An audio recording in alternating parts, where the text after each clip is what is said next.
Hi, everybody. I'm Bill Sanders, and this is WatchArtSci, the art and science of watch collection. Today, we're going to be taking a look at JR's collection. Now, JR's collection is unique in so many ways. That was why I call it Indiana Jones and the Temple of Time. The First of all, JR lives in Vietnam, in Saigon, Ho Chi Minh City. With his He and his wife live there, and they JR's retired. And the first thing you need to know about that is that if you bring a watch in to Vietnam, there's a 40% surcharge. So take, for example, if you saved up and you bought a $10,000 Rolex and you brought it home with you to Vietnam, you'd get hit up with another $4,000 charge. So what JR has decided to do was to sort of get watches from the area. There are a few that aren't, but most of them are from the Orient. And by the way, too, something really interesting. Rusty, one of our subscribers, sent me a link to a site that did a test on an ETA movement and a movement by a knockoff done in Asia. And the Asian one had better results. So they they took they did the same thing that Salida did. In terms of copying an existing IBOS, but then they made it more accurate. So that's sort of interesting. So before you get, I don't know, too sniffy about JR's watch collection, you need to know a thing or two. Remember, in a recent video, I talked about how a lot of the top Swiss and German companies were charging a great deal for their watches, but they were still ticking them on ETAs and Salidas. So anyhow, so let's take a look at this collection. First of all, I divided it into two groups. One group is the Orient group, and this is the company that makes watches in China. And JR has, in his collection, he has a total of 5 of them. The first one is the Star Renegade, or retrograde, not a renegade, it's a retrograde. And it is a cool looking watch.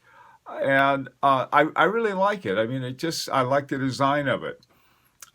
Right next to it is the Orient Mako 2, which looks something like what you'll see, for example, in a Rolex or what are they called?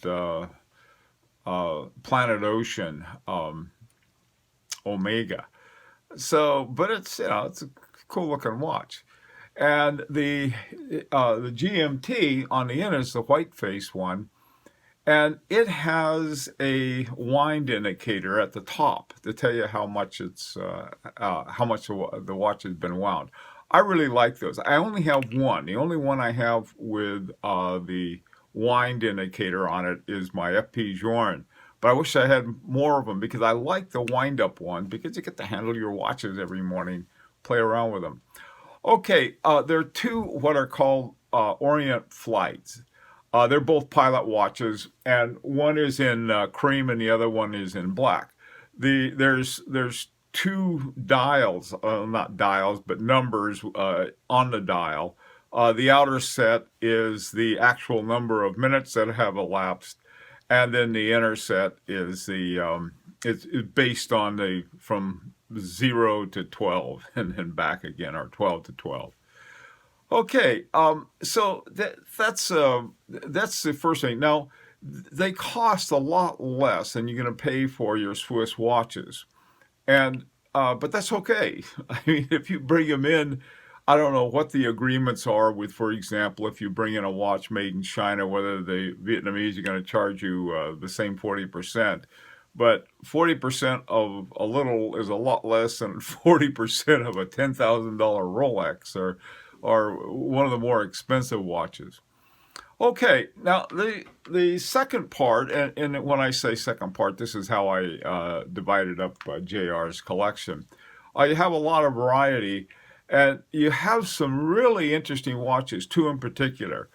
First of all, there's the Seiko Monster uh, Prospect, and it's a just sort of like a solid looking Seiko, and it reminded me a bit of the kind of your typical sports watch. Okay, nice and substantial and very clear, sort of the fat chubby hands, and easy to read and out there for a sport. Now, next to it in the middle of the top is a cream face. It's called the Doxa. Now, a Doxa, and it says Doxa Conquistador by Synchron. Synchron, and on some of the dials, it'll say Doxa by Synchron. But this one just says Doxtra, but above it, there's in the logo above it is a Synchron logo.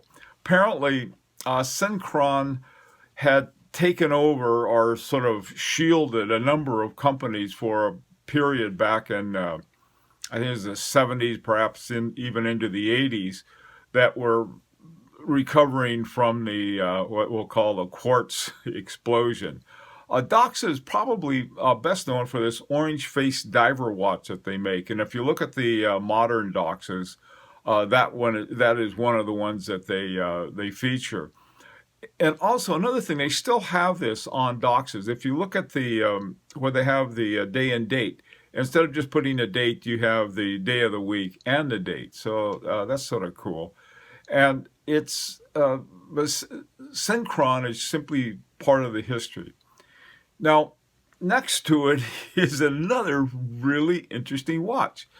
It's the Meister Singer, and it has one hand. Okay, and so I thought, oh, how can you have a watch with one hand?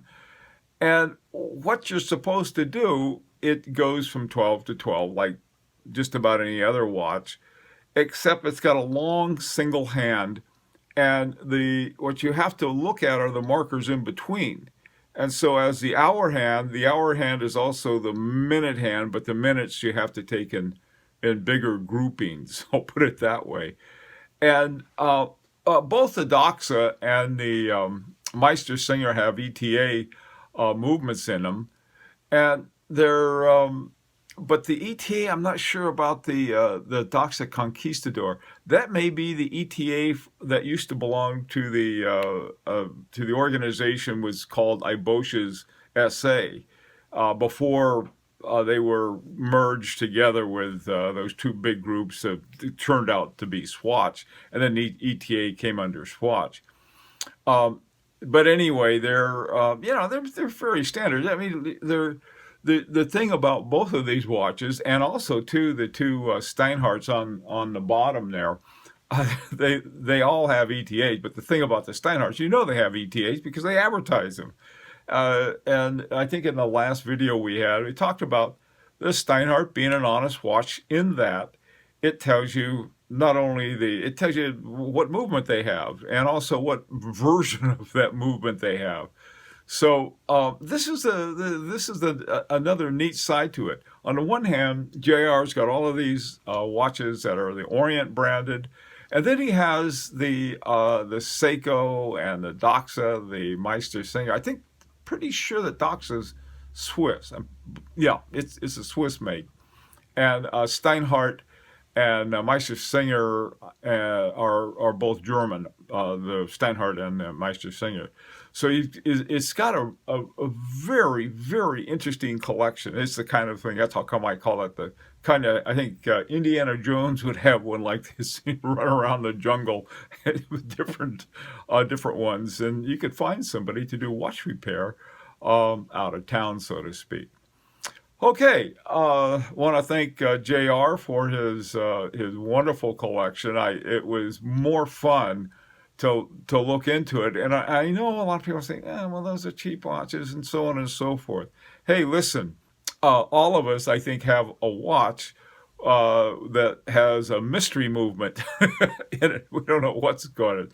And I like the looks of these watches. So, I like it. And I think that they have some cool things. So none of us get snobby about these kinds of things. I think we can have a lot more fun and we can certainly learn a lot more. Anyhow, JR, thanks again. I think you got a cool collection. I really like it. That Meister Singer and the Doxa Conquistador are ones I knew something about the Meister Singer. I didn't pay much attention to it before, but I'd never heard of a Doxa before, and I think that's really cool to have watches like that. And it's a great example of it. And the other ones too, I think, are well chosen watches.